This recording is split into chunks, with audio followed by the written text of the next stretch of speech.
We are working out for the next 365 days in a row. So many of us struggle to make positive changes in our lives, and I tend to give up too. We can't stick to our goals. You see, we've done this challenge at least 10 times, reaching 200 plus days at least twice. I was hoping to get myself into breakdancing shape because I always wanted to breakdance. And failure was crushing. And sometimes when you fail a lot, you give up. And in my case, you give up on your dreams for good. I made excuses instead. But now, even if I give up, or I sleep in, or I stop, we're just going to start over again. We will become stronger. So what follows are my workouts and thoughts each day. Every day, we can decide to make good choices. So don't give up on yourself.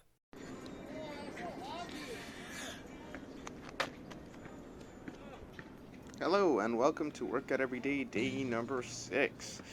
And I've been, pretty interested in sports this summer. I don't know what the heck is up with me. I haven't played an actual basketball game against other people in a very long time, but I don't know, basketball, soccer, it's always fun to work on skills and things of that nature. But before I actually get to the basketball and the basketball stuff I did, um, you'll see me doing a warm up here, and I'll kind of go over most of the movements. So I'm doing like hamstring curls and stuff like that. I'm trying to get my legs warm. So you got me out there doing some lunges and just opening up the hips. I want to make sure that before I do anything fitness related that I have an adequate warm up. So you see me doing some lateral movement here. Um, I think that the older that you get, it's just so much more important to warm up before doing activity. Because man, I feel like injuries, they never used to be so easy to get. But anyways, here I am. I'm doing some squats with rotation. Pretty solid drill. Um, I did notice that I wasn't too locked in on keeping my glutes squeezed, but it's kind of fun time. Whenever I get started with my warm up, I'm just kind of trying to amp myself up, get excited about moving, and it's usually a great time. Now, to work on being more explosive, I'm really, really focused on how I get up from the ground. So, I don't know if you're able to tell there, I do a slight bend in the knees, and I try and explode up onto my toes, and I try and hold that for as long as possible. And I do like different variations of this. I do one where I kind of like hold myself on my toes and I reach as high as I can. And then I do another one where I just go up and then I land with slightly bent knees to mimic my landing. And these movements are not specifically for basketball in the sense that like I'm doing basketball training, but in terms of me becoming more explosive, being able to jump, having good stability in my legs, I think this is a great drill, and I do this in several variations. So I won't just do double leg jumps and hops, or I mean technically a hop is on one leg. What I'm trying to say is I do single leg as well, which is what you're about to see. Now it is gonna look kind of wonky, but essentially here it is. I kind of get one leg in front of the other, and then I just explode up onto that toe, and then boom. Getting used to using my calf muscles properly. Um, I know that this might seem like a lot, like it's like, hey man, if I'm gonna come to the basketball court, I'm not gonna be doing all this. Well, this isn't really, like I said before, just for basketball. Um, I have a lot of reasons to want to train my explosiveness and my ability to jump and be stable on my feet. And I figure I just bring these exercises here. So after I do a bunch of those, I move on to some increasing intensity. And that's one thing that I'll do when I'm doing my warm ups or my pre exercise, whatever you want to call it, right? I will make sure that I'm going from, least intense or strenuous things to more difficult things over time, which is what you're gonna see here. So now I'm doing the very very light hop. I could hop lighter if I'm gonna be honest. Normally I would. I keep my feet together and just do very very tiny hops. But I guess I felt super happy and I wanted to jump higher today. I don't know what the heck is up with that. But yeah, basically doing very very small hops and landing. And you might be thinking, why not? If you want to jump higher, why wouldn't I just do the big jump? Why can't I just keep jumping big? Okay. Now there is something to be said, and by the way, you can see what I'm saying in action here. I'm increasing intensity, but I'm essentially training my stretch shortening cycle or my stretch reflex, and all that really means is, hey, as soon as I get down there, as soon as my foot makes contact, okay, with the ground, I'm getting as much as I can into that dip and then exploding straight up. Okay, so training that stretch shortening cycle. I'm training proprioception, which is basically like the moment that my foot touches the ground, I'm practicing being explosive on the way up. I love hops and all variations of hops. I think they're sick, and they've made me a lot more agile. Whenever I do play sports, I guess by myself, because I haven't really played too much with other people in a while, but I definitely feel a lot more athletic than when I was younger. I wish this was the me that was when I was 16. Who knows? Who knows? Maybe I'd be in, in the NBA. You never know. You never know. Um, but yeah, now I start doing some single leg hops. I do them back and forward, and also with pretty much any movement that I do, I won't just work it in one plane or variation. Like if I'm hopping forward, I'll make sure that I do hops backwards to the side. I'll change the depth that I fall in. I'll add pauses. Like I want to make sure that I am prepared for this movement in as many ways as possible. Because guess what? That's a great way not only to get stronger but to prevent injury. Okay, now I do not want to get injured. I've been injured a few times, and um, I cannot afford right now to take a long, long break from training. And even if I do get injured, I will still be training. So there's that to think about for me.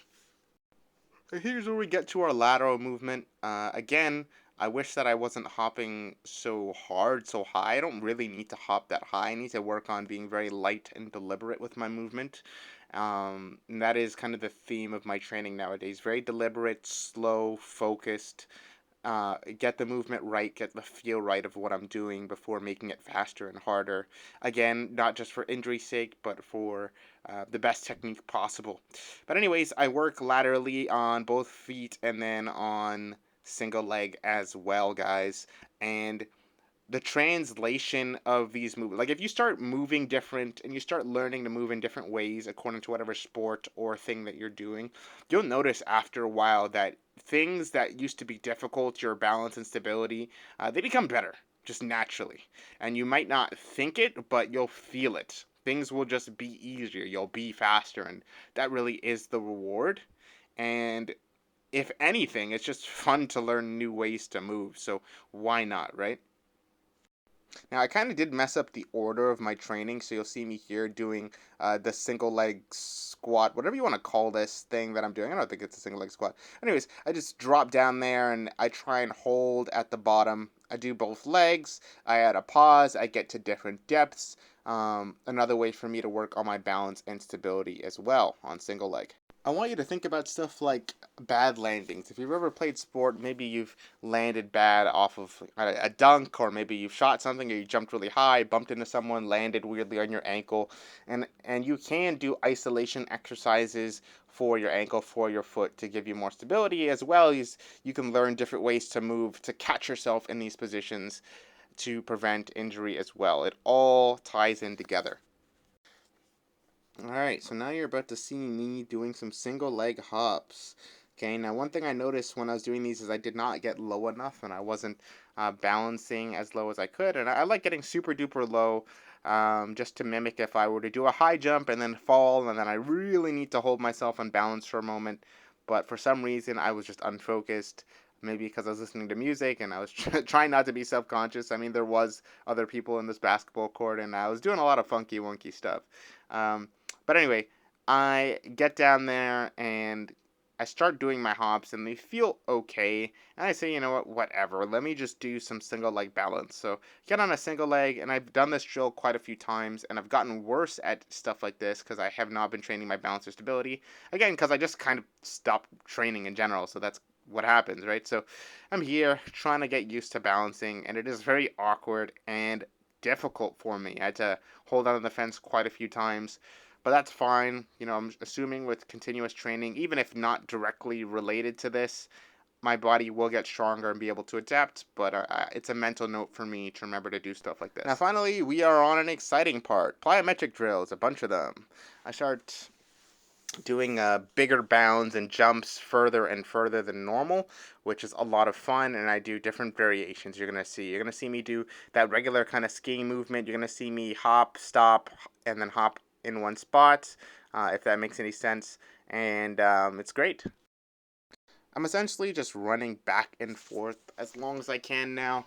um, Not as long as I can, 10 minutes or so, a little over 10 minutes. I just sprint from side to side. It's a very, very low effort thing for me to do, if I'm going to be honest, because there isn't enough space in there for me to get top speed, so I just end up stopping. And I'm like, ah, it's whatever.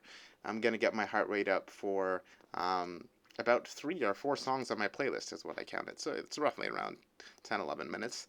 And yeah, that was great. Great way for me to get my heart rate settled. And I told myself, okay, after I'm done this, then I'm gonna get to the dribbling practice and all of that, and maybe I'll do some shooting. But unfortunately, something happens later, which is why I didn't get to shooting practice as well.